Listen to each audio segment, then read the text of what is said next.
காவலோடும் உன் இருதயத்தை காத்துக்கொள். Praise the Lord.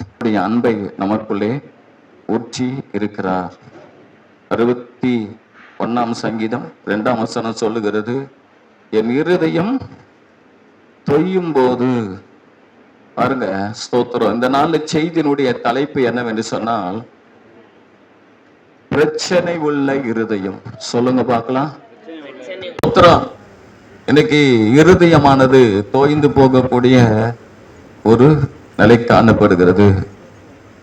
அதே போல சங்கீதம் 109ஆம் சங்கீதத்துல 22ஆம் வசனம் சொல்லுகிறது, என்ன சொல்லுகிறது?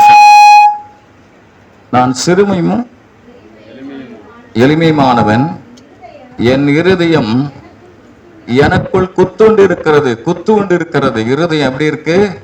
குத்தப்பட்டு இருக்கிறது. குத்து இருக்குன்னா அது இருதயம் எப்படி இருக்கு? காயப்பட்டு இருக்கிறது. அல்லேலூயா. 78ஆம் சங்கீதத்துல 18ஆம் வசனம் சொல்லுது. 78ஆம் சங்கீதம் 18ஆம் வசனம்,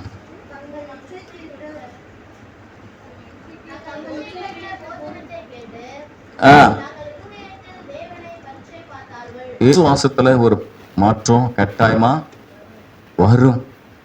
அல்லேலூயா. அப்படியே ஒரு ஜெபம் பண்ணுவோம். தகப்பனே, இந்த வார்த்தையை ஆசீர்வதி. இந்த வார்த்தை மூலமா தேவனாகிய கர்த்தர் எங்களோடு இடைப்பட்டு பேசும். இயேசுவின் நாமத்தில் கேட்கிறோம் பிதாவே, ஆமென். ஸ்தோத்திரம். இந்த இருதயம் எப்பேற்பட்டது? பிரச்சனை உள்ள இருதயம். இன்றைக்கு பிரச்சனை, அநேக பிரச்சனைக்கு காரணம் நம்முடைய இருதயம். அல்லேலூயா. முதல் பார்த்தீங்கன்னா கவலை உள்ள இருதயம். சொல்லுங்க பார்க்கலாம். 2வது துர் ஆலோசனை பிணைக்கும் இருதயம். 3வது இளைத்த இருதயம். 4வது கசப்பான இருதயம். 5வது பின்வாங்கும் இதயம். சொல்லுங்க பார்க்கலாம். பின்வாங்கும் இதயம். அல்லேலூயா. முதலாவது தேவ பிள்ளைகளே, கவலையான இருதயம். நீதிமொழிகள் புத்தகம் 12ஆம் அதிகாரம் 25ஆம் வசனத்தை நாம் சேர்ந்து வாசிக்கலாம். எடுத்தவங்க வாசிங்க பார்க்கலாம். 12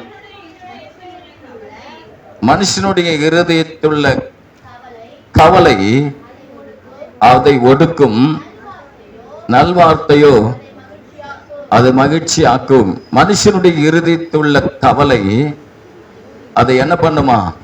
இருதயத்தை ஒடுக்கும், நல்வார்த்தையோ அதை மகிழ்ச்சி ஆக்கும். மனுஷனுடைய இருதயத்துல என்ன இருக்குன்னா கவலை. அந்த கவலை என்ன பண்ணுதுன்னா அவனை என்ன பண்ணுது? ஒடுக்குது, அவனை ஒடுங்க வச்சிருது. ஸ்தோத்திரம். ஒடுங்கி போறதுன்னு சொன்னா எப்படி சொல்லலாம்? தன்னை குறித்த ஒரு எப்படி தாழ்வு மனப்பான்மையோடு இருக்கிறது. அல்லேலூயா. மற்றவங்கள்லாம் பெருசா யோசிக்கிறது. அப்படி நம்ம ஒடுக்கப்பட்ட ஒரு நிலையிலே நம்முடைய இருதயம் காணப்படுகிறது. அதுக்கு காரணம் என்னன்னா நம்முடைய இருதயத்துல கவலை. என்னதுங்க? ஆமா, இருதயத்துல கவலை. ஆனா தேவ பிள்ளைகளே, அந்த இருதயத்துள்ள கவலைய நீங்க எடுத்து போடணும்னா, வெளியே கொண்டு வரணும், நல்ல வார்த்தைகளை என்ன பண்ணணும்? பேசணும். சொல்லுங்க பார்க்கலாம். நல்வார்த்தையோ அதை மகிழ்ச்சி ஆக்கும். இப்ப நம்முடைய வாழ்க்கையில பாத்தீங்கன்னா ஸ்தோத்திரம், நம்ம கவலை போக்குறதுக்கு நீங்க என்னவோ நினைச்சுக்கிட்டு இருக்கீங்க. கிறிஸ்தவத்தை என்ன நினைச்சுக்கிற? ஜீபுமா மாதிரி ஏதோ ஒன்று நடந்துடும் இல்லை, இதுல இருக்கிற மாதிரி செஞ்சாதான் நடக்கும். அப்ப நல்வார்த்தைகளை என்ன பண்ணணும்? நல்வார்த்தைகளை கேட்கறது, நல்வார்த்தைகளை பேசுறது, நல்வார்த்தைகளை சோத்திரம் சொல்றது, இந்த நல்வார்த்தைகளை நாம் பிடித்து கொள்ள வேண்டும். Price the Lord. பாருங்க, இன்றைக்கு பாத்தீங்கன்னா மக்கள் இன்னைக்கு ஒடுங்கி போய் இருக்கிறாங்க.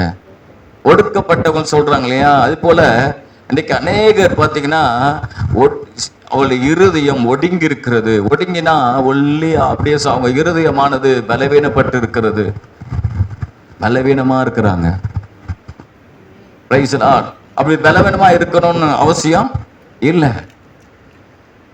ஏசி 61 சொல்லுது,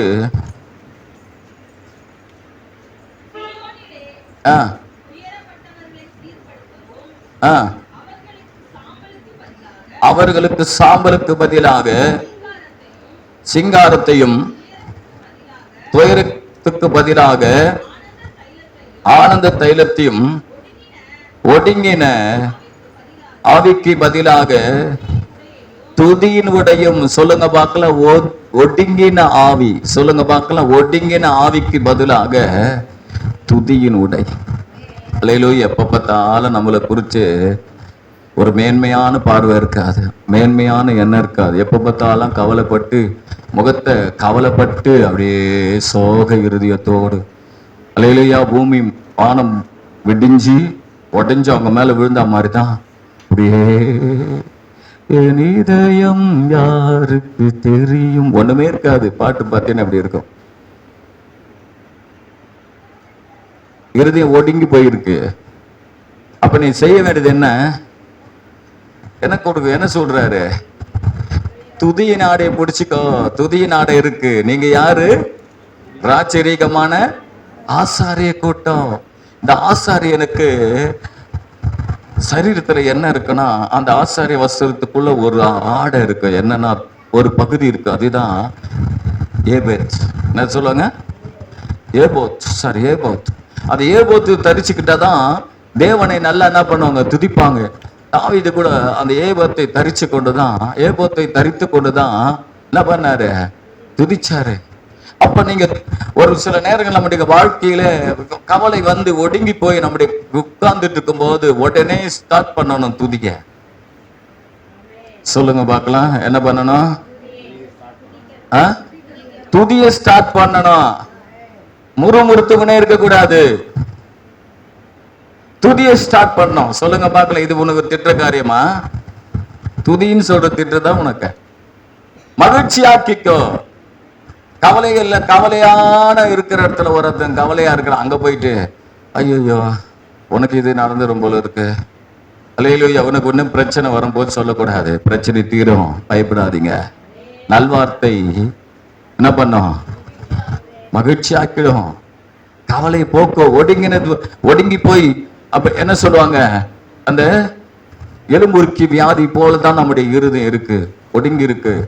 அப்போ அந்த வார்த்தையாகிய அந்த வார்த்தையாகிய அந்த மருந்து, துதியாகிய அந்த மருந்தை என்ன பண்ணணும்? நீங்க செலுத்தணும். அல்லேலூயா, அல்லேலூயா. நிறைய பேர் பண்ண நம்ம துதிக்கிறதுனால என்னதான் நடக்க போகுது? துதிக்கிற நேரத்தில் அந்த நேரத்தில் உங்களுக்கு உற்சாகம் இல்ல ஆவி வருதா இல்லையா? மகிழ்ச்சி வருகிறதா இல்லையா?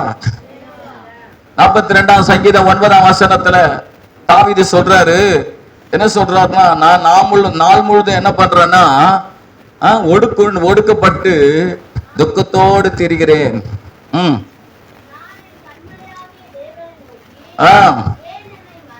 ஏன் என்னை மறந்தி ஒடுக்கப்பட்டு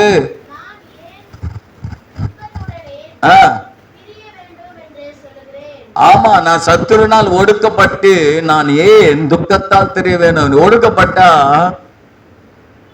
அந்த துக்கம் வந்துடும். சொல்லுங்க பார்க்கலாம். துக்கம் தொண்டை அடைக்கும். துக்கம் சொல்லுங்கப்பா. நிறைய பேர் அப்படிதான் வந்திருக்கீங்க கிறிஸ்தவத்துல. ஸ்தோத்திரம். இந்த ஆராதனை இருக்கு பத்தியா? அல்லேலூயா. இன்னைக்கு துக்கமா வந்து அண்ணால போல துக்க முகம் இல்லாமல் போகிறது கிடையாது. துக்கத்தோடு வந்து துக்கத்தோடு தான் போறோம். காரணம் என்ன தெரியுமா? கவலையை விட்டு போற இடம் இந்த இடம். அல்லேலூயா. இந்த இடத்துல அவர் பார்த்துப்பாரு. அப்ப என்ன பண்ணணும்னா, தாவீது சொல்லலாம், துக்கத்தோடு ஏன் தீர்க்கணும்? ஏன் இந்த துக்கத்தை மேற்கொண்டு தாவீது வந்தாரு வெளியே? முக்கிய காரணம் என்னன்னா துதி. சொல்லுங்க பார்க்கலாம். கர்த்தரை நான் எக்காலத்தில் ஸ்தோத்திரிப்பேன், அவர் துதி எப்பொழுது என் வாயில் இருக்கும். இப்ப முழங்கால் படிக்கிட்டு துதிக்கிறேன்றீங்களா? வேணா, உனக்கு முடியல, படுத்துக்கிட்டே துதி. தெரிஞ்ச பாட்டை பாடுங்க. ஸ்தோத்திரம். அல்லேலூயா. பாருங்க, 4 நம்ம உடனே டக்கு டக்குன்னு போயிடலாம். பிரசங்கி 4:1.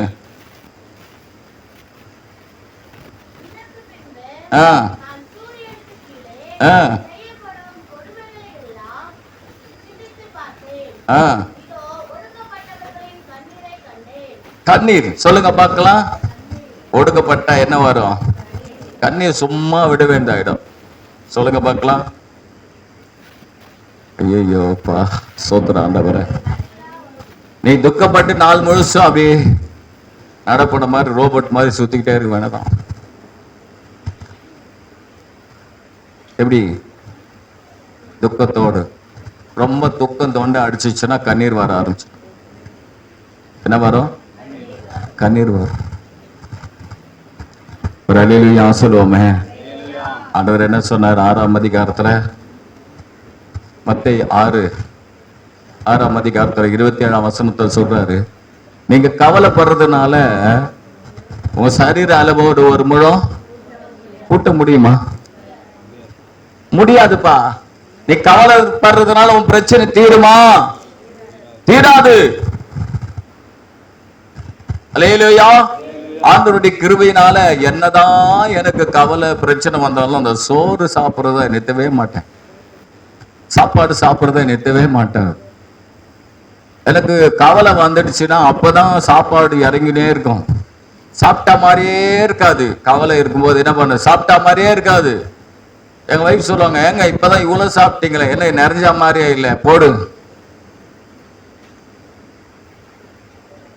ஏன் தெரியுங்களா? அப்படி நான் இது இருக்கும்போது சாப்பிட்டுறேன்னா, இன்னைக்கு இப்ப நான் சும்மா இருக்கும்போது சாப்பிடாம பட்னியா இருந்துட்டு அப்புறம் என் உடம்பை கெடுத்து கூடாது. அப்புறம் நான் என்ன பண்ணுவேன்னா அதை ஃபாஸ்டிங் யூஸ் பண்ணிப்பேன். எது அந்த இதுல ஃபாஸ்டிங் யூஸ் பண்ணிப்பேன். அல்லேலூயா. அப்ப ஆண்டவர் சொல்றாரு, நீங்க அநேக காரியங்கள் குறித்து என்ன பண்ற? லூக்கா 10ஆம் அதிகாரத்துல 39-42 வசனம் ஆண்டவர் சொல்றாரு, நீ அநேக காரியங்களை குறித்து கவலைப்பட்டு கலங்குற. மார்த்தாளை பார்த்து சொல்றாரு, மார்த்தாளே மார்த்தாளே, நீ அநேக காரியங்களை குறித்து கவலைப்பட்டு கலங்குகிறாய், தேவையானது ஒன்றே. மரியாள் தன்னை விட்டு எடுபடாத நல்ல பங்கை தெரிந்து கொண்டாள். அல்லேலூயா. பிலிப்பியர் 4ஆம் அதிகாரம் 6-7 வசனம் என்ன சொல்லுகிறது? நீங்கள் ஒன்றுக்கும் கவலைப்படாமல் எல்லாவற்றை குறித்த உங்கள் விண்ணப்பங்களை ஸ்தோத்திரத்தோடு கூட ஜெபத்தினால் வேண்டுதலினாலும் தேவனுக்கு தெரியப்படுத்துங்கள். அப்பொழுது எல்லா புத்திக்கு மேலான தேவ சமாதானங்கள் இருதயங்களையும் சிந்தனைகளையும் கிறிஸ்து இயேசுவுக்குள் காத்துக்கொள்ளும். ஒரு அல்லேலூயா சொல்லுங்களேன். கவலை உனக்கு போலனா அது ஆண்டவருடைய தப்பு இல்ல, மற்றவங்க தப்பு இல்ல, உன் தப்பு தான். உன்னுடைய காரியத்தை அங்க சொல்லணும். எங்க சொல்லணும்? ஆண்டவர்கிட்ட சொல்லணும். ஆண்டவரே என் பிரச்சனை இப்படி இருக்கு. அப்படி பிரச்சனை சொல்லிட்டு இருந்துகிட்டே இருக்கணும். தொடர்ந்து பிரைஸ் பண்ணிக்கிட்டே இருக்கணும். நல்ல வார்த்தை, நீங்க கூடும் போது நல்ல வார்த்தை பேசணும். நல்வார்த்தை அதை மகிழ்ச்சியாக்கும். ஒடுங்கி போயிருக்கிறது விசுவாசம், ஒடுங்கி போயிருக்கு நம்பிக்கை, ஒடுங்கி இருக்கிறது ஜெபம், ஒடுங்கி இருக்கிறது துதி, ஒடுங்கி இருக்கிறது. 1 பேதுரு 5:7 சொல்லுகிறது, அவர் உங்களை விசாரிக்கிறவரானபடியால் உங்கள் கவலைகளை எல்லாம் அவர் மேல் வைத்து விடுங்க. சொல்லுங்க பார்க்கலாம். அல்லேலூயா. ஆண்டவரே என் கவலையெல்லாம் நீங்க ஏற்றுக்குங்கப்பா. சொல்லுங்கன்னு சொன்னா பாத்தியா? எல்லாம் சொல்லுங்க பார்க்கலாம். ஆண்டவரே என் கவலை எல்லாம் நீங்க ஏத்துக்குங்கப்பா. ஆண்டவரே நாங்க ஒன்றுக்கும் கவலைப்படக்கூடாதப்பா. கவலைப்பட மாட்டோம் ஆண்டவரே. அல்லேலூயா. நீ கவலைப்பட்டு கலங்கும் போது கர்த்தர் பார்த்துக்கிட்டு சும்மா இருக்க மாட்டார். சொல்லுங்க பார்க்கலாம். ஆமே. மார்க் 4ஆம் அதிகாரம் 38-39 வசனத்தை நீங்க எடுத்து படிக்க வேண்டாம். சீசர்கள் படகுல போய் கொண்டிருக்கிறாங்க. அவங்க அங்க இருந்து கத்துறாங்க, ஆண்டவரே நாங்கள் மூழ்கி போகிறது குறித்து உமக்கு கவலை இல்லையா? காத்து தப்பு பண்ணுவார், கடந்து வந்து விடுவிப்பார். சொல்லுங்க, காத்து தப்பு பண்ணுவார், கடந்து வந்தார். கடல் மேல் நடந்து வந்து அவங்க வேதனைப்படுறதை கண்டு கடல் மேல் நடந்து வந்து அவங்க கேட்கிறாங்க, உமக்கு கவலை இல்லையா? நிச்சயம் உன்னை குறித்து ஆண்டவருக்கு நிச்சயமா கவலை உண்டு. ஒருவேளை நீங்க நினைக்கலாம், உங்க இருதயம் அவிசுவாசம், அவ நம்பிக்கை தேவனோடு கூட இல்லாத போல உன் இருதயம் காணப்படலாம், தேவனை விட்டு தூரம் போல இருக்கிறது போல காணப்படலாம். ஆனால் ஆண்டவர் நிச்சயமா உன்னை கைவிட போறது கிடையாது. ஒரு அல்லேலூயா சொல்லுங்க. உன் கவலைய என்ன பண்ணுங்க, அவர் மேல வச்சிடுங்க. ஆண்டவரே துதிங்க. ஒரு சில நேரத்தில் நம்முடைய வாழ்க்கையில் அந்த கவலைகள் நம்ம ஒடுக்கி ஒடுக்கி ஒடுக்கி ஒடுக்கி ஒடுக்கி ஒடுக்கி நம்பிக்கையற்ற பண்ணி அப்படி என்ன பண்ண ஸ்தோத்திரம். அது என்ன பண்ணதுன்னா, நம்பிக்கை என்பது என்னதான், அது எலும்பா. அந்த கவலையானது இந்த எலும்புருக்கி நோய் என்ன பண்ணுதுன்னா, அப்படியே இந்த நம்பிக்கையை தாக்கி தாக்கி தாக்கி இந்த சளி அந்த எலும்புகளுக்குள்ள போய் போய் போய் அவனை ஒடிக்கிறது. பிரச்சனைகள் வந்து அப்ப என்ன பண்ணணும்னா, நல்ல வார்த்தைகளை கர்த்தர் செய்வாரு. சொல்லுங்க, கர்த்தர் செய்வாருங்க. உங்க குடும்பத்துல யாரும் அப்படி உனக்கு ஆறுதலா இல்லைன்னா நீயே சொல்லு, துதிக்க ஆரம்பிங்க. அந்த கவலை ஒரு சில நேரங்கள் நல்லா இருக்கும், திடீர்னு பார்த்தீங்கன்னா அந்த கவலை அப்படியே வரும்போது அப்ப நீங்க என்ன பண்ணணும், என்ன சொல்லணும், அப்ப துதிக்கணும். நீங்க உங்களுக்கு நல்லா தெரியும், ஓ இது என்ன வருது, வருது பாரு, வருது பாரு, எழும்புது பாரு, அதை உடைக்கிற பாரு, அது என்ன பண்ற பாருன்னு சொல்லிட்டு உடனே துதிக்க ஆரம்பிச்சிடணும். எதிர்மறையான சிந்தனைகள் நமக்குள்ள கவலை எழும்பும் போது, நம்பிக்கற்ற நிலையில வரும்போது நம்ம உடனே துதிக்க ஆரம்பிச்சிடும். கர்த்தர் என்னை கைவிட மாட்டார், எனக்கு நல்லதுதான் செய்வார். சொல்லுங்க பார்க்கலாம். இரண்டாவது காரியம் பாருங்க, நீதிமொழிகள் 6ஆம் அதிகாரம் 18ஆம் வசனம்.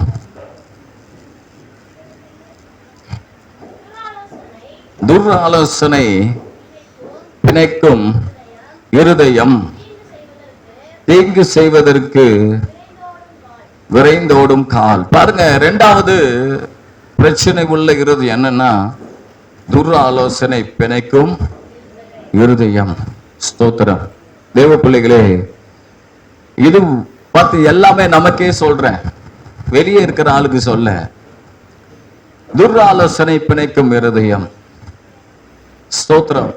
தேவ பிள்ளைகளே, இன்றைக்கு நமக்குள்ளே நம்முடைய குடும்பத்துல நம்முடைய இருதயம் எப்படி இருக்குன்னு அநேக நேரத்துல ஸ்தோத்திரம், நம்முடைய ஆலோசனை எப்படி இருக்குன்னா துர்ஆலோசனையா இருக்கு. அல்லேலூயா.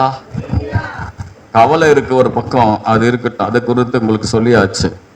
ஆனா ஆலோசனை பார்த்தீங்கன்னா நமக்குள்ளே அந்த துர்ஆலோசனை வருது. ஒரு சில நேரங்களில் பிசாசு அந்த துர்ஆலோசனை என்ன பண்ணுவான், அநேக நேரத்தில் நம்ம கொடுப்பான். என்னாகும் புத்தகம் 31ஆம் அதிகாரம் 16ஆம் வசனம் சொல்லுது, இந்த பீலையாமை குறித்து வேதம் சொல்லுது. என்ன சொல்லுது பாருங்க. என்னாகும் 31:16.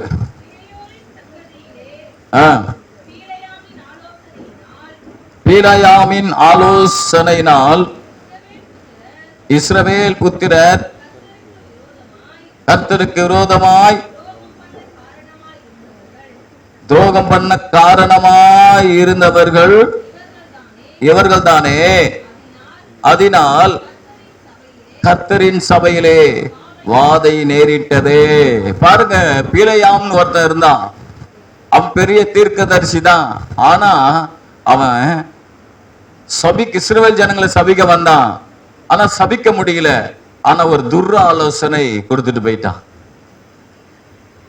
என்ன ஆலோசனை? துர்ஆலோசனை கொடுத்துட்டு போயிட்டான். விக்கிரக ஆராதனை, வேசித்தனம் பண்ணும்படியாக, அவங்களுக்கு முன்பாக போடும்படியா துர்ஆலோசனை கொடுத்துட்டு போயிட்டான். எங்க இருக்கிறீங்களா? அல்லேலூயா, அல்லேலூயா. துர்ஆலோசனை கொடுத்துட்டு போயிட்டான். இப்போ நாம பாத்தீங்கன்னா அநேக நேரத்துல அநேகருக்கு துர்ஆலோசனை கொடுத்துடுறோம். நல்லதான் இருப்பாங்க, திடீர்னு பட்ட கேட்டு போயிடுவாங்க. கிறிஸ்தவத்தை நான் சொல்றேன், உங்களுக்கு தான் சொல்றேன்.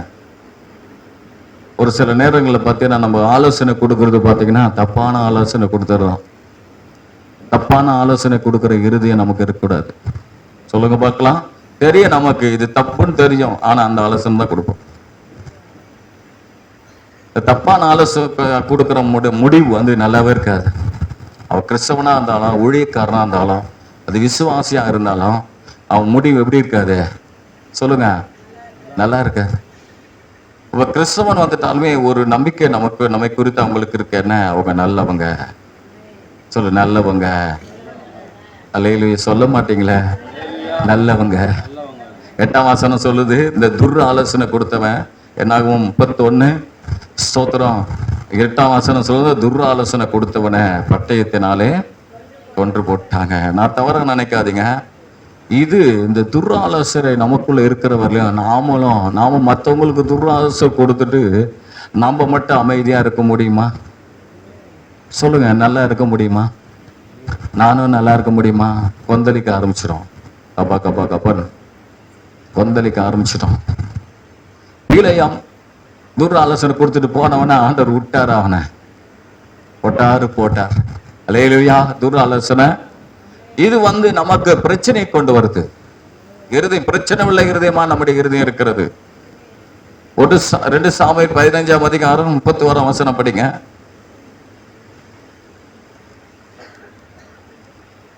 2 சாமுவேல் 15:31 சத்தமா படிக்கணும். அப்சலோமோடே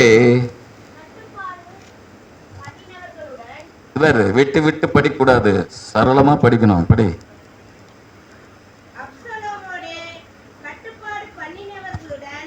கட்டுப்பாடு பண்ணுகிறவர்களுடன் அக்கித்தோப்பேலும் சேர்ந்திருக்கிறான் என்று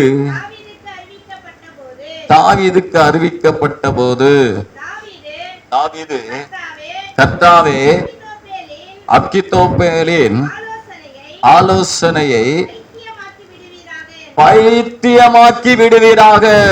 பாருங்க, அவ்வளவு பெரிய தாவீது இந்த அக்கித்தோப்பேலின் ஆலோசனைக்கு பைத்தியமாக்கணும்னு சொல்லி ஜெபிக்கிறான். அப்போ தாவீதுக்கு நல்லா தெரியும் இந்த அக்கித்தோப்பேல் எப்பேற்பட்ட ஆலோசனை கொடுப்பான்னு சொல்லிட்டு. இவ்வளவு நாள் தாவீதுக்கு அவன் ஆலோசனைக்காரனா இருந்தான். அவன் ஆலோசனை கொடுக்கறதெல்லாம் பயங்கரமா இருந்தது. தாவீதுக்கு ரொம்ப பயங்கரமா இருந்தது. ஆனா இப்ப தெரிஞ்சு போச்சு, ஆஹா இப்ப என் மகனுக்கு இவன் என்ன பண்றான், ஆலோசனை கொடுக்கறான்.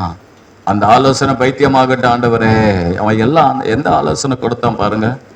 அதே 16ஆம் அதிகாரம் 2 சாமுவேல் 16ஆம் அதிகாரம் ஸ்தோத்திரம் 20ஆம் வசனத்திலிருந்து படிங்க. 23ஆம் வசனம் வரல படிச்சு பார்த்துங்க வீட்டுல. ஆனா ஒரு சில வசனங்களை படிக்கலாம். அப்சலோம் அக்கித்தோப்பேலை பார்த்து நாங்கள் செய்ய வேண்டியது என்னதென்று ஆலோசனை சொல்லும் என்றான். அப்பொழுது அக்கித்தோப்பேல் அப்சலோமை நோக்கி, வீட்டை காக்க உம்முடைய தகப்பன் பின் வைத்த அவருடைய மறுமனையாடத்தில் பிரவேசியும். அப்பொழுது உம்முடைய தகப்பனுக்கு என்ன ஆலோசனை கொடுக்குறான் பாருங்க, துர் ஆலோசனை. யார் இவன்? நீ நிறைய பிள்ளைங்களுக்கு தப்பான ஆலோசனை தாய் தகப்பனே கொடுத்துருது, பேத்தி பேரனுக்கு கொடுத்துருது, தவறான ஆலோசனை. என்னது, நீ லவ் பண்றியா பண்ணிக்கோ, நீ பண்றியா பண்ணிக்கோ, பிரச்சனை கிடையாது, பண்ணிக்கோ, பாத்துக்கலாம். அப்படியே விட்டுறது பிள்ளைங்களை. தப்பான ஆலோசனை கொடுத்துருது. அவங்க அப்படிதான் சொல்லுவாங்க. ஆனா முடிவு என்னவா முடிஞ்சது? அவனை பட்டயத்தினால வெட்டி போட்டாங்க. இவன் என்ன தெரியுமா பண்ணா? என்ன பண்ணா? என்னாச்சு அவனுக்கு? என்னாச்சு? நம்முடைய இருதயம் தூய்மையா இருக்கணும். சொல்லுங்க பார்க்கலாம். யாருக்கும் துர் ஆலோசனை கொடுக்கவே கூடாது, கெட்ட ஆலோசனை கூடாது. ஒருத்தங்களை கெடுக்கிற ஆலோசனைகள் நமக்குள்ள வரவே கூடாது. வரவே. ஒருத்தவங்களுக்கு நல்ல ஆலோசனை கொடுக்கலாம். அல்லேலூயா. கர்த்தரை விட்டு போகிற ஆலோசனை கொடுக்க கூடாது, கர்த்தரை விட்டு விலகுற ஆலோசனை கொடுக்க கூடாது. அல்லேலூயா. நடந்தது என்ன? 17:23 கர்த்தர் அவனை என்ன பண்ணிட்டாரு? பிசாசுக்கு ஒப்பு கொடுத்துட்டாரு. அதுக்குனால் தேவ பிள்ளைகளே, ஸ்தோத்திரம் என்னன்னா அருமையானவர்களே, இந்த ஸ்தோத்திரம் என்னன்னா நம்ம செய்ய வேண்டியது என்ன தெரியுங்களா? அப்பேற்பட்ட ஆலோசனைகள் நமக்குள்ளே இருக்கக்கூடாது. சொல்லுங்க பார்க்கலாம். துர் ஆலோசனை பிணைக்கிறது. அல்லேலூயா. துர் ஆலோசனைக்கு இணைஞ்சு போகிறது. பிணைப்புனா என்னது? இணைஞ்சு போறது. ஸ்தோத்திரம். துர்ஆலோசனை யாருன்னா சொன்னா அதுல என்ன பண்றது? அதுல ஒரு மனப்பட்டு போறது. அல்லேலூயா. துர்ஆலோசனை கேட்கிறவனும் பிரச்சனை வரும், கொடுக்கிறவனுக்கும் பிரச்சனை வரும். ஒரு அல்லேலூயா சொல்லுவோமே. அப்போ ரெண்டாவது என்னன்னா, தேவ பிள்ளைகளே ஸ்தோத்திரம், அந்த துர் ஆலோசனைக்கு இடம் கொடுக்காதீங்க. ஆமென். அது நல்ல ஆலோசனை போல இருக்கும், ஆனா அது நம்முடைய வாழ்க்கையில பிரச்சனைகளையும் போராட்டங்களையும் நம்முடைய இருதயத்திலே அந்த ஆலோசனைக்கு இடம் கொடுக்காதீங்க. அது பிரச்சனைகளை போராட்டங்களையும் கொண்டு வந்துடும். ஒருவேளை நம்முடைய இருதயத்தை பிசாசு சொல்லுவான், இந்த செய், இப்படி செய், இப்படி செய், ஆலோசனை கொடுப்பான், துர் ஆலோசனை கொடுப்பான், இருதயத்தை நிரப்புவான். அப்ப நம்ம என்ன பண்ணணும் தெரியுமா? அப்ப தெரிஞ்சு கொள்ளணும், ஓ இது யாருடைய ஆலோசனை? இது சாத்தானுடைய ஆலோசனை. யாராவது அங்கிருந்து வந்து சொல்லுவாங்க, இங்க இருந்து வந்து சொல்லுவாங்க, இதை பண்ணலாம், அப்படி பண்ணலாம். அல்லேலூயா. இன்னைக்கு பாருங்க, துர் ஆலோசனைகள். அல்லேலூயா. ஆனா அது நீ எது யாருக்கு அதை விதைக்கிறியோ அது நீயே அறுப்ப. கர்த்தர் பேசுறாரு, உனக்கு யாருக்கு நீ துர் ஆலோசனை கொடுத்து ஏன்னா குடும்பத்தை பிரிக்கிறோன்னு யோசிக்கிறியா, அல்லது எதுனா யாருக்கா தீமை நினைக்கணும் யோசிக்கிறியா, அது உனக்கே நடக்கும், எனக்கே நடக்கும். ஆண்டவர்கிட்ட சொல்லுங்க, ஆண்டவரே எனக்கு அப்பேற்பட்ட இருதயம் இருக்கவே கூடாதப்பா. என்ன ஆகுனா, அது வந்து நான் நீங்க செய்யறீங்க நான் சொல்ல, அது இருந்தா நமக்கு பாதிப்பு உண்டாக்கிக்கிட்டே இருக்கும். சொன்னது புரியுதா உங்களுக்கு? நீங்க செய்யறீங்கன்னு சொல்ல, அது நமக்கு என்ன பண்ணும்? மூணாவது காரியம் பாருங்க, நீதிமொழிகள் 13:12. டக்கு டக்குன்னு போயிடலாம். நெடுகாலமாய் காத்திருக்குதல் இருதயத்தை இளைக்க பண்ணும், விரும்பினது வரும்போது ஜீவ விருட்சம் போல் இருக்கும். சொல்லுங்க பார்க்கலாம். மூணாவது இலகிய இருதயம். சொல்லுங்க பார்க்கலாம். மூணாவது இலகி போயிருக்கு இருதயம். எப்படி இருக்கு? ஆமா, இலகி போயிருக்கு. ரொம்ப நாள் நான் காத்து கொண்டு இருக்கிறேன், ஆண்டவரே என் வாழ்க்கையில எதுவுமே நடக்கலையப்பா. ரொம்ப நாள் இருக்கிறோம், எங்க வாழ்க்கையில எந்த கிரிய நீர் செய்ததாக எனக்கு தெரியலப்பா. ஏதோ நான் கர்த்தருக்குள்ள வர இந்த பாசி எப்ப பார்த்தாலும் பரலோகத்தை குறித்து பேசி பேசி பேசி, பரலோகத்தை விட்டுட்டுனா நரகத்தை குறித்து பேசி பேசி, நரகத்தை குறித்து சொல்லி பரலோகத்துக்கு போல நரகத்துக்கு போவன்னு சொல்றதுனால தான் இந்த ஆராதனை கூட நான் ஒழுங்கா வர முடியுது. இல்லைன்னா நான் ஆராதனைக்கு வரமாட்டேன், எனக்கு பிடிக்கல ஆராதனை. இறுதி என்ன ஆயிடுச்சு? இலகி போயிடுச்சு. ரொம்ப நாள் ஆண்டவருக்குள்ள வந்து ஆண்டவர் எல்லா காரியத்தையும் செய்வாரு, எல்லா காரியத்தை முடிச்சிருவாரு அப்படியே நம்ம என்ன பண்றோம்? அநேக காரியத்துல நம்முடைய வாழ்க்கையில ஒரு சில காரியங்கள், நம்ம எதிர்பார்க்கிற காரியங்கள், அநேக காரியங்களை கர்த்தர் நமக்கு நன்மை செய்திருக்கிறார். செஞ்சிருக்கிறா இல்லையா? உலகத்துல நடக்காது எதுவும் உங்க குடும்பத்துல நடக்காத ஒண்ணும் இல்லையா? உங்க குடும்பத்துல பிள்ளைங்களுக்கு கல்யாணம் பண்ணாம இல்லையா? உனக்கு பேர பேத்தி பெத்தெடுக்குது இல்லையா? இல்லையா? உனக்கு கொடுக்கலையா? உனக்கு 3 வேளை நல்ல சாப்பாடு போட்டு இருக்காரு, எனக்கு கொடுக்கிறாரு, இதெல்லாம் செய்யலையா? உனக்கு ஏதோ ஒரு காரியத்தை நீ எதிர்பார்த்து கொண்டு இருக்கிற, அது எனக்கு எதுன்னு உனக்கும் தெரியல, உன் குடும்பத்துக்கும் தெரியல. ஆனா நமக்கு ஒரே ஒரு தகுதி, அந்த காரியத்தை எதிர்பார்க்கிற ஒரே தகுதி என்ன? சண்டை காலை யாராவது மற்ற வர்றது மட்டும்தான் ஒரு தகுதி. அந்த தகுதி வச்சுக்கிட்டு நான் ரொம்ப நாள் ஆண்டவர்கிட்ட இருக்கிறேனே, தேடிக்கிட்டு இருக்கிறேனே, எனக்கு ஒன்னும் செய்யலையே. நீ உலகத்துல இருந்தா இதெல்லாம் செஞ்சு கூட இருப்பியான்னு தெரியாது. நான் என் ஃப்ரெண்டு பாஸ்டர் பேசிக்கிட்டு இருந்தான், நம்ம ஆண்டவருக்குள்ள இல்லைன்னா என்னையா நடந்திருப்போம் அப்படின்னு சொல்லி அவரை கேட்டேன். அவர் சொன்னா, நாம என்ன பண்ண நேற்றுக்கு எங்கன்னா எதனா அவர் வந்து நம்ம எங்கன்னா இன்னைக்கு நம்ம சபையா நடத்திட்டு எங்கேயோ போய் எப்படியோ இருப்போம். நான் சொன்னேன், இல்லையா நம்ம மறிச்சு போயிருப்பேயா. சொல்லுங்க, ஒரு அலையிலையா, ஒரு அலையிலையா சொல்லுங்களேன். அப்போ இருதயம் நமக்குள்ள என்ன விதமா இருக்கு? தேவ பிள்ளைகளே, இலகி போயிருக்கு. அலையிலையா. காத்திருந்து ரொம்ப நாள் காத்திருந்துட்டேன். தேவ பிள்ளைகளே, நிச்சயமா காத்திருக்க முடிவு வரும். சொல்லுங்க ஒரு அல்லேலூயா. ஆதியாகமம் 25ஆம் அதிகாரம் 29 32 வசனத்தை நீங்க வீட்டுல போய் படிச்சு கொள்ளுங்க. அங்கே ஸ்தோத்திர யாக்கோபு கூழு காய்ச்சிக்கிட்டு இருக்கிறான். கூழு காய்ச்சிட்டு இருக்கும்போது நேராட்டியா ஓடி வரான், காட்டுல இருந்து வரான், பசியோடு வரான்.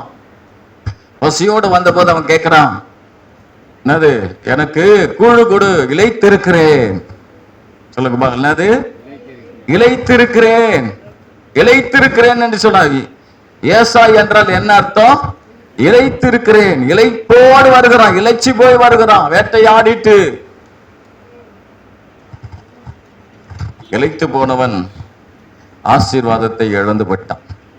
சொல்லுங்க பார்க்கலாம். ஒரு சில நேரங்கள்ல நம்முடைய வாழ்க்கையில ஆசீர்வாதங்கள் வர தாமதமாகும் போது நம்ம இளைச்சி போயிடக்கூடாது. சொல்லுங்க பார்க்கலாம். அப்படி இருதயத்தை லகுவாக்கிடக்கூடாது. போட எப்படி? சொல்லுங்க பார்க்கலாம். எப்படி இருதயத்தை போட? நீ ஆல்ரெடி சபைக்கு ஒழுங்கா வர்றதில்லை, இப்போ இது வேறையா? என்னது?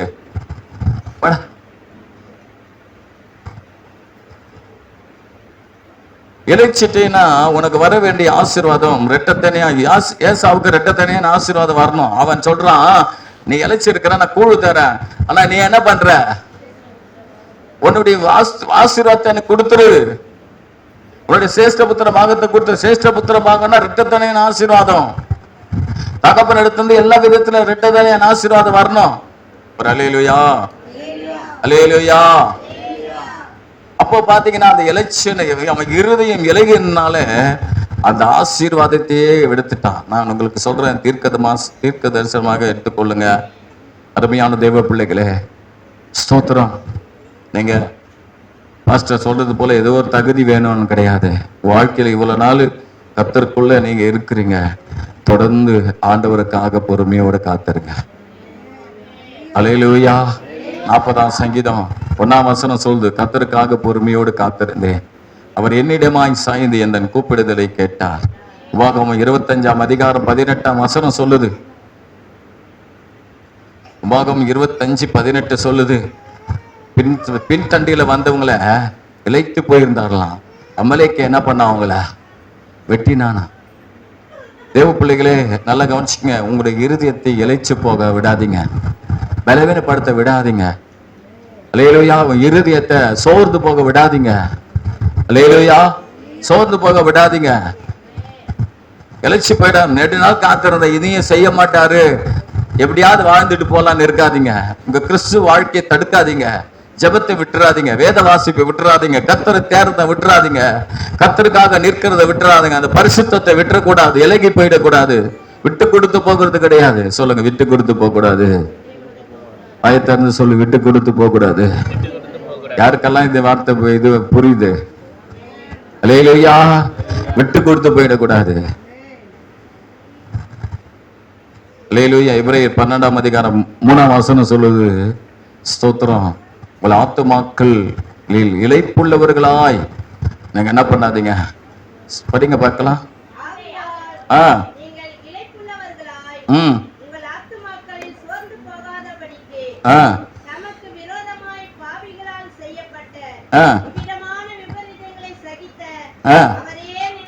அவரை நினைச்சுக்குங்க. உங்க இருதயத்துல என்ன பண்ணாதீங்க, இளைச்சி போய் சோர்ந்து போயிடாதீங்க. அவரை நினைச்சுக்குங்க. யார நினைச்சுக்குங்க? ஹலோ, அவரை நினைங்க. ஏன் இவ்வளவு கஷ்டம் என் வாழ்க்கையில, என் பிரச்சனை, என் போராட்டம், என் சூழ்நிலை இப்படி இருக்கு அப்படின்னு நீங்க நினைக்காதீங்க. சோர்ந்து போயிடாதீங்க. அல்லேலூயா. இளைப்புள்ளவர்களாகி சோர்ந்து போகாமல் அவரையே பாருங்க. சொல்லுங்க, நமக்கு முன்னே போட அவரை பார்க்கணும். யாரை பார்க்கணும்? இயேசுவை நோக்கி பார்க்கணும். அதனால்தான் 1ஆம் வசனம் சொல்லுது, நமக்கு நியமிக்கப்பட்ட ஓட்டத்துல இயேசுவை நோக்கி ஓடணும். அல்லேலூயா. அப்ப பாருங்க, யோபு புத்தகத்துல 14ஆம் அதிகாரம் 14ஆம் வசனம். யோபு 14:14.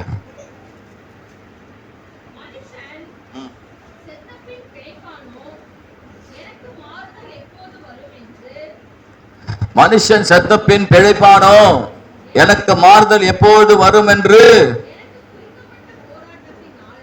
எனக்கு குறிக்கப்பட்ட போராட்டத்தின் நாளெல்லாம் நான் காத்திருக்கிறேன். பாருங்க, காத்திருக்கிறாரு. Price the Lord. எனக்கு எப்ப மாறுதல் நேரிடும்? உபத்திர காலம் வந்துச்சு அவருக்கு. எப்பொழுது எனக்கு மாறுதல் நேரிடும் என்று எனக்கு குறிக்கப்பட்ட காலத்துல நான் கர்த்தருக்கு காத்திருக்கிறேன். காத்திருங்க தேவ பிள்ளைகளே, சொல்லுங்க பார்க்கலாம். ஹல்லேலூயா. ஸ்தோத்திரம். அருமையானவர்களே, 2 ராஜாக்கள் 6:33 ராஜா சொல்றான், நான் ஏன் கர்த்தருக்கு காத்திருக்கணும்? இவ்வளவு பஞ்சம் இருக்கு, பிள்ளைங்களை தாய்மார் சாப்பிடுறாங்க, இவ்வளோ பஞ்சம் இருக்கு, நான் ஏன் கர்த்தருக்கு காத்திருக்கணும் அப்படின்னு சொல்லி அந்த ராஜா கேட்கிறான். Price the Lord. நெடுநாள் காத்திருக்கிறது இருதயத்தை இலகை பண்ணும். ஒரு சில நேரங்கள் தேவனுடைய பிள்ளைகளை நம்ம ரொம்ப நாள் காத்திருங்க ஒரு சில காரியத்திற்கு. நீங்க ஒரு காரியத்தை தெரிஞ்சு கொள்ளுங்க, ஒரு சில காரியங்கள் நம்முடைய வாழ்க்கையில ஏற்ற நேரத்துல தரக்கூடிய காலங்கள் தாண்டி போயிருந்தாலும் நமக்கு ஆண்டவர் தருவார். சொல்லுங்க பார்க்கலாம். இந்த வாரம் வாக்குத்தத்தம் என்ன? எனக்கு குறித்திருக்கிறதை நிறைவேற்றுவார். நிச்சயமா நிறைவேற்றுவார். அவர் என்ன பண்ணுவார்னா, நிச்சயமா எனக்கென்று வைத்திருக்கிற எதுவா இருந்தாலும் நிச்சயமா எனக்கு தருவார். நான் காத்திருப்பேன். என் இருதயத்தை இலகி போக இடம் கொடுக்க மாட்டேன். ஒரு அல்லேலூயா சொல்லுங்க. அல்லேலூயா. அதே யோபு 6:11.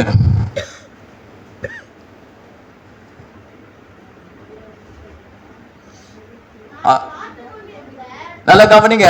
சொல்றாரு, நான் காத்து கொண்டிருக்க என் பலன் எம்மாத்திரம், என் ஜீவனை நீடித்திருக்க பண்ண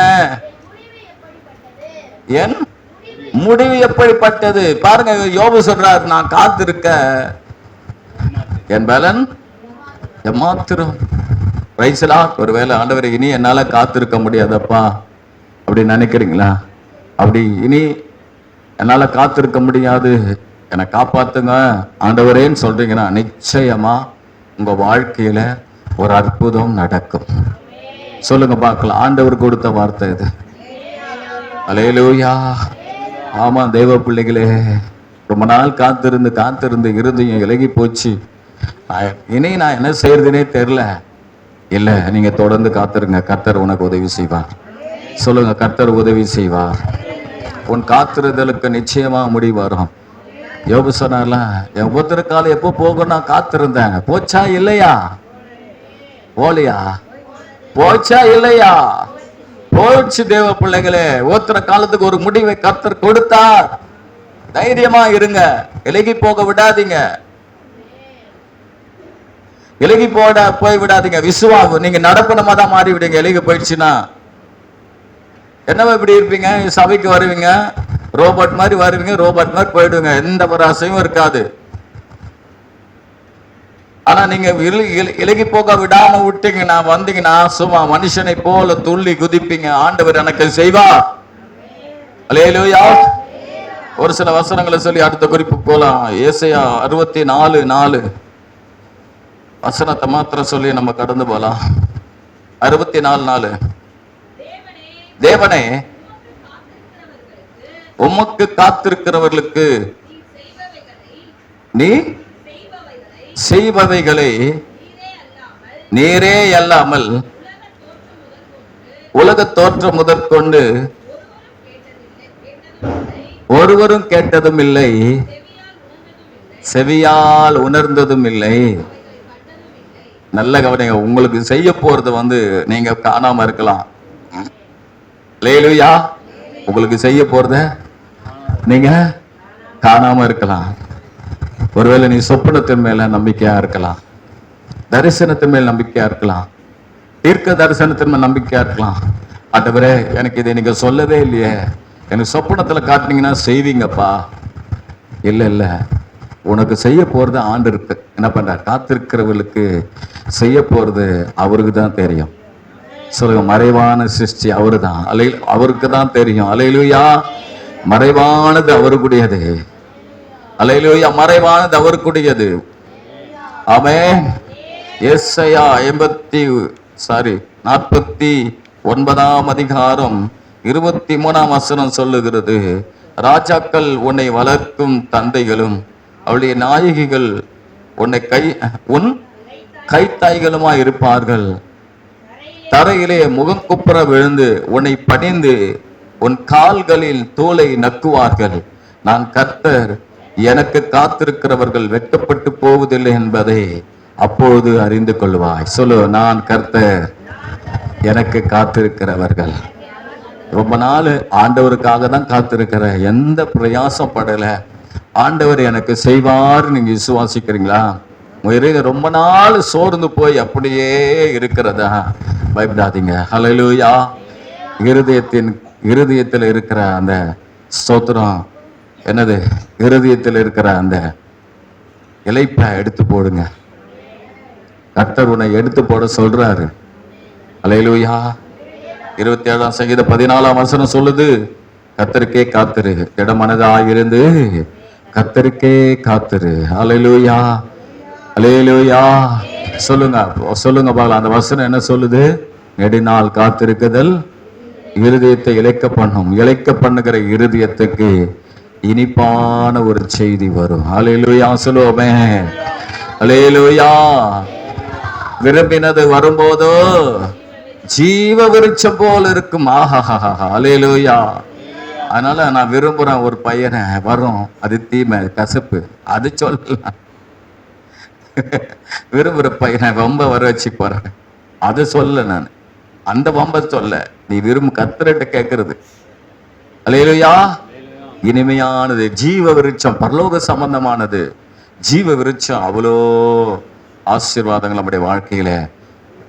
நீதிமொழிகள் 14:10, 4வது காரியம், டக்குன்னு சொல்லி முடிச்சுட்டு போய் நேர்க்கலாம்.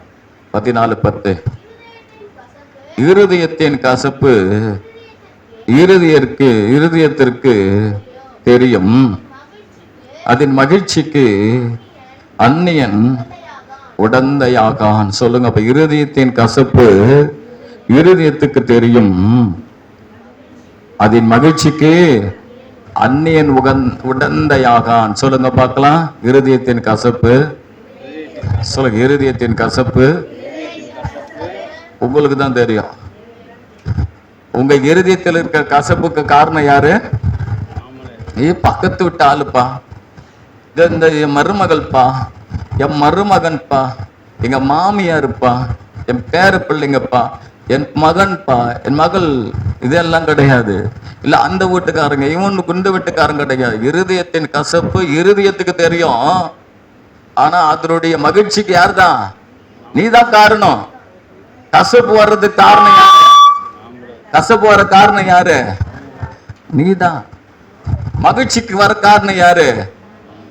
வெளியே இருந்து உனக்கு யாரும் என்ன பண்ண போறது கிடையாது. வெளியே இருந்து யாரும் உனக்கு இனிப்பு கொடுக்க போறது கிடையாது, கசப்பு கொடுக்க போறது கிடையாது, மகிழ்ச்சி கொடுக்க போறது கிடையாது. இருதயத்தின் கசப்பு இருதயத்துக்கு தெரியும். ஹல்லேலூயா. இது நான் வெளியே நீங்க யார் மேல இருக்கிற கசப்பை குறித்து நான் பேசல. உன் இருதயத்துல உனக்குள்ள இருக்கிற கசப்பு தன்மைகள், நீயே உன்னை கசந்து கொள்ளுகிற காரியங்களை குறித்து சொல்றேன் நானு. அன்னைக்கு நேரத்துல எல்லா கசப்பை நம்ம வச்சுக்கிட்டு, நானே என் கசப்பை வச்சுக்கிட்டு பாத்தீங்கன்னா அவங்களால இவங்களால இப்படி அப்படி இல்லவே இல்லை. நீதான். சொல்லுங்க பார்க்கலாம். இந்த சத்தியத்தை நீ உணர்ந்தினா நிச்சயமா உனக்கு ஒரு பெரிய விடுதலை கிடைக்கும். நீ யாரையும் கைமகரமா பார்க்க மாட்ட, யாரையும் ஸ்தோத்திரம், யாரையும் எரிச்சலோடு பார்க்க மாட்டேன். எவனா உன்னை திட்டுறானா அதை குறிச்சு கவலைப்படாத. மதிக்கலையா தூக்கி தூரம் போட்டு போய்கிட்டே இரு. அவன் மதிக்காதனா உனக்கு என்ன இருக்கிற, என்ன இது இருக்கு? உன்னை தாழ்மை பேச நீ ஒன்னும் குறைஞ்சு போறது கிடையாது. உன்னை மதிக்காதனால தவறு கிடையாது. போயிட்டே இரு. அதை தூக்கி போட்டு இவன் என்ன மதிக்கல, இவன் என்னையா இப்படி பேசுறான், ஏன் என்னை இப்படி பார்த்தான், ஏன் இப்படி கேட்கிறான், எல்லா கசப்பு தூக்கி நீ தான் வச்சுக்கிட்டு இருக்கிற. அதை தூக்கி தூரம் போட்டு போயிட்டே இரு. உன் வழியை பார்த்துக்கிட்டு போயிட்டே இருங்க. கர்த்தர் உனக்கு நியமிக்கப்பட்ட ஓட்டத்துல போய்கிட்டே இருங்க. அல்லேலூயா சொல்லுவோமே. அல்லேலூயா. ஆமா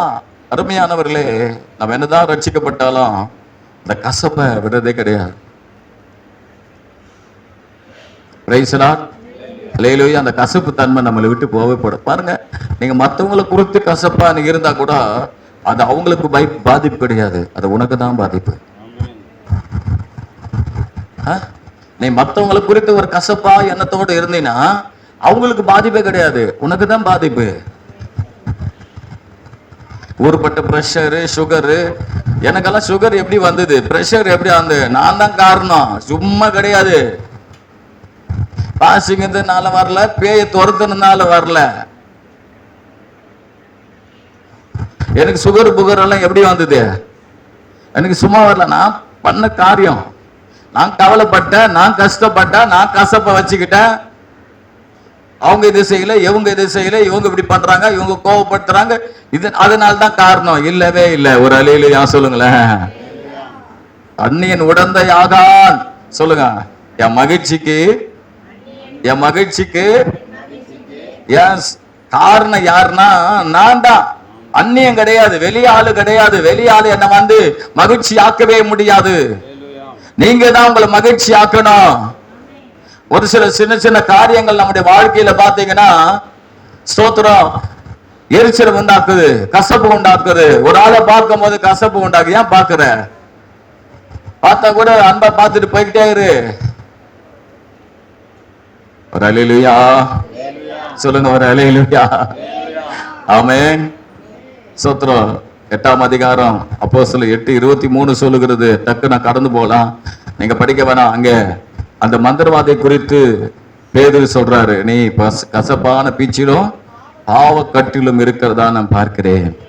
இந்த மந்திரவாதி என்ன ரட்சிக்கப்பட்டான், ஆனா அந்த கசப்ப என்ன பண்ணல சொல்லுங்களேன், விடவே இல்லை.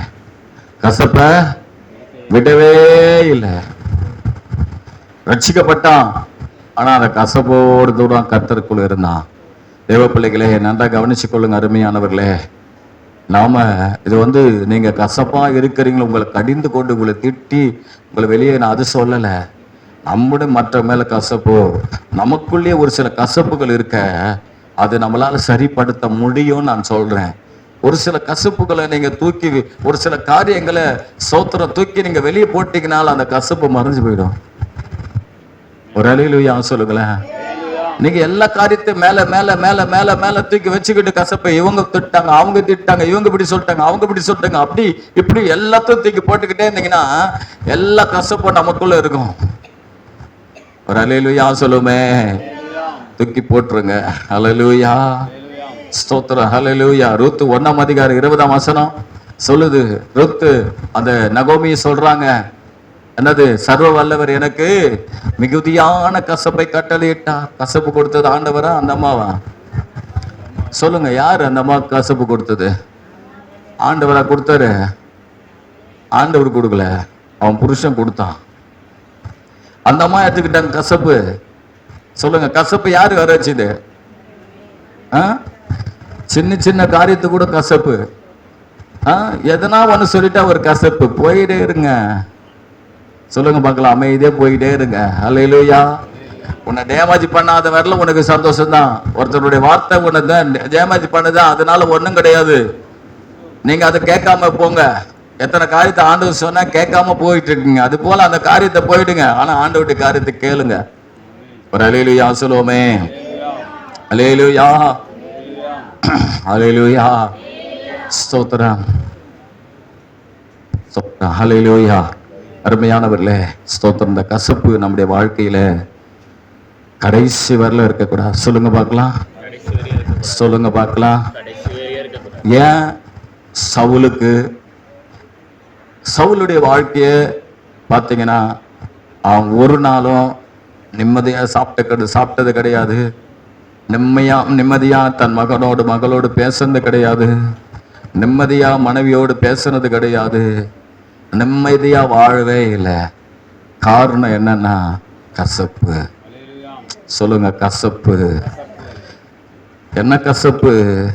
தாவீது மேல இருந்த அந்த கசப்பானது இவனை கசப்பாய் மாற்றி விட்டது. உச்சந்தால முதல் உள்ளங்கால் வரையில ஒவ்வொரு அணுவும் கசப்பாய் இருந்தது. எந்த ஒரு காரியத்தையும் செய்ய விடாமல் எல்லா காரியத்தையும் நீங்க சவுலை குறித்து சொல்லப்படும் போது பாத்தீங்கன்னா எல்லா காரியத்தையும் அவனை குறித்து சொல்லும் பெரிய யுத்தங்கள்லாம் இருந்தாலும் தாவீதை பின்தொடர்றதே வேலையா இருந்தது. ஒரு அல்லேலூயா சொல்லுவோமே. கடைசி அவனை சொல்லி முடிச்சிடுறேன். அல்லேலூயா. கடைசி 14 நீதிமொழிகள் 14 இருதயம் உள்ளவன் தன் வழிகளிலேயும் நல்ல மனுஷனோ பாருங்க, சொல்லுங்க பார்க்கலாம். பின்வாங்கும், சொல்லுங்க, பின்வாங்கும் இருதயம். கடைசி சொல்லுங்க, கடைசி பின்வாங்கும் இருதயம். எல்லாம் சொல்ல மாட்டீங்களா? கடைசி 5வது பின்வாங்கும் இருதயம், பின்வாங்குற இருதயம். அல்லேலூயா. ஒரு சின்ன காரியத்தை நினைப்பாங்க, நினைச்ச உடனே அது செயல்படுத்தலாம் நினைக்கும் போது என்ன ஆகுனா உடனே பேக் அடிச்சிருவாங்க. சின்ன காரியத்தை தான் நினைப்பான், இதை செய்யலாம், நல்ல சிந்தையில் ஓடும், எண்ணங்கள் ஓடும், நல்லா ஓடும். ஆனா பாத்தீங்கன்னா அடுத்த நாள் பாத்தீங்கன்னா அதை அப்படியே கட்டி விட்டுருவாங்க. எப்படி போப்பா அதெல்லாம் செய்ய முடியாப்பா.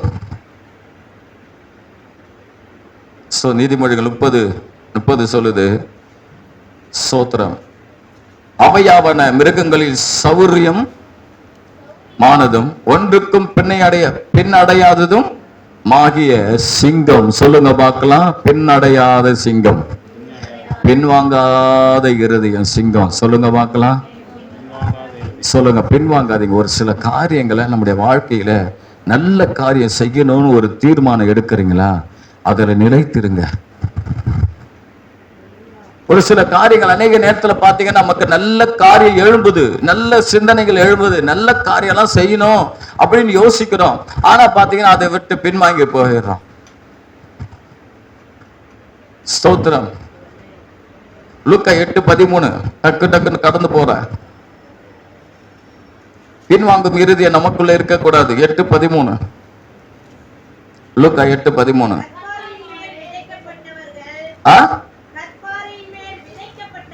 கற்பாறையின் மேல் விதைக்கப்பட்டவர்கள் கேட்கும்போது சந்தோஷத்துடனே வசனத்தை ஏற்றுக்கொள்கிறார்கள். ஆயினும் தங்களுக்குள்ளே மேற்கொள்ளாதபடியினாலே கொஞ்ச காலம் மாத்திரம் விசுவாசித்து சோதனை காலத்தில் பின்வாங்கி போகிறார்கள். சோதனை காலத்துல அல்லேலூயா. அநேக நேரத்துல பாத்தீங்கன்னா அந்த சோதனை வரும்போது பின்வாங்கும் இருதயம் வந்துடும். எப்படி? ஆமா, பின்வாங்கி போயிடுவாங்க. எல்லாத்தையும் என்ன பண்ணிடுவாங்கன்னா பின்னுக்கு கொண்டு போயிடுவாங்க. அல்லேலூயா. சோத்திரம். பின்வாங்கும் இருதயம். அல்லேலூயா. என்னாகும் 32:15 என்னாகும் 32:15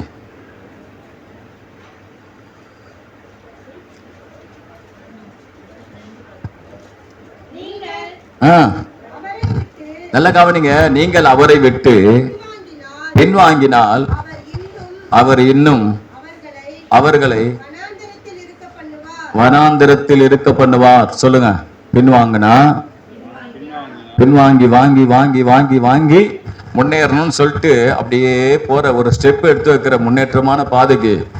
ஆனா பாத்தீங்கன்னா பின்வாங்கி இன்னும் வனாந்திரத்தில் தான் இருக்கிற. நல்லா முன்னேறிட்டே போறோம், நல்லா முன்னேறோம் அப்படியே முன்னேற போய்கிட்டே போகலான்னு சொல்லி ஒரு ஸ்டெப் எடுத்துக்கிறோம். ஆனா பாத்தீங்கன்னா 10 ஸ்டெப் வனாந்திரத்துல போயிடும். அல்லேலூயா. இஸ்ரவேல் ஜனங்க ஏன் ஸ்தோத்திரம் பின்வாங்க இருந்ததுனால தான் அவங்க என்ன பண்ணாங்கன்னா அவங்க பின்னுக்கே போயிட்டாங்க. 40 வருஷம் பின்னுக்கு போயிட்டாங்க. எத்தனை வருஷத்துக்கு பின்னுக்கு போயிட்டாங்க? 40 வருஷத்துக்கு பின்னுக்கு போயிட்டாங்க. எப்பயோ போய் அந்த கானானை சுதந்திரிக்க வேண்டியவங்க, 40 நாள்ல சுதந்திரிக்க வேண்டியவங்க, அவங்க பின்னுக்கு போய் அவங்க இருதயத்துல எப்ப பார்த்தாலும் பின்வாங்கும் இருதயமா இருந்தது. எந்த ஒரு காரியத்தை எடுத்தாலும் அது முடியாது, அது நடக்காது, அது செய்ய முடியாது, இது என்னால முடியாது அப்படின்னு சொல்லி பேசி மற்றவங்களையும் குழப்பி, இவங்களும் குழப்பி, குடும்பத்தை குழப்பி, கணவனை குழப்பி, பிள்ளைகளை குழப்பி, எல்லாரும் குழப்பி குழப்பி பின்னுக்கே வச்சுட்டு இருக்கிறோம். முன்னேற்றமே கிடையாது, பின்வாங்கி போய்கிட்டே இருக்கிறோம். அல்லேலூயா. ஒரு காரியத்தை எடுக்கிறீங்களா, முன்னேற்றமான பாதைக்குள்ள போங்க, பின்வாங்காதீங்க. ஒரு சில காரியங்களை நம்முடைய வாழ்க்கையில நல்லது ஆண்டவர் உணர்த்துறாரா, முன்னேறுங்களா, முன்னேற்றம்னு நினைக்கிறீங்களா, அது முன்னேற்றத்துக்கு நோக்கி போங்க. நீங்க என்ன பண்ணாதீங்க, தடுத்து சொல்லாதீங்க, தடுத்து எடுத்து விடாதீங்க. அல்லேலூயா. தடுத்து என்ன பண்ணாதீங்க, ஆமா, கெடுத்துறாதீங்க. ஸ்தோத்திரம். பேசி பேசி பேசி தடுத்துறாதீங்க. அல்லேலூயா. கடைசி வசனத்தை சொல்லி நம்ம முடிக்கலாம். யோபு 39ஆம் அதிகாரம் 39:22 படிங்க. கலங்காமலும்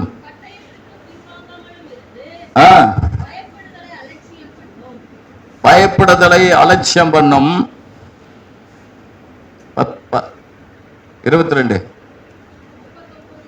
22 பின்வாங்காமல் பயப்படுதலை அலட்சியம் பண்ணும்.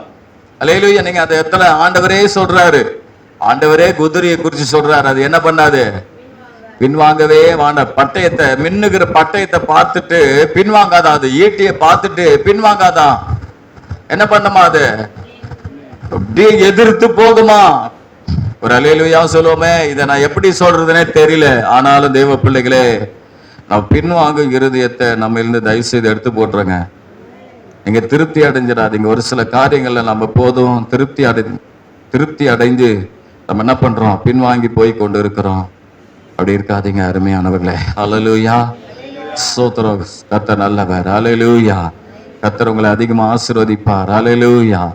ஸ்தோத்திரம் ஸ்தோத்திரம். சங்கீதத்துல நான் வசனத்தை நான் படிச்சிடுறேன், ஆனா கடந்து போகலாம். Price the Lord. நீர் எங்கள், இந்த சங்கீதம் 44:18-19, நீர் எங்களை வலுசபூர் சர்வங்களுள்ள இடத்தில் நீர் நொறுக்கி மரண இருளிலே எங்களை மூடி, இருளினாலே எங்களை மூடி இருந்தும் எங்கள் இருதயம் பின்வாங்கவில்லை, எங்கள் காலடி உம்முடைய பாதை விட்டு விலகவும் இல்லை. சொல்லுங்க, எங்க இருதயம் பின்வாங்கவும் இல்லை.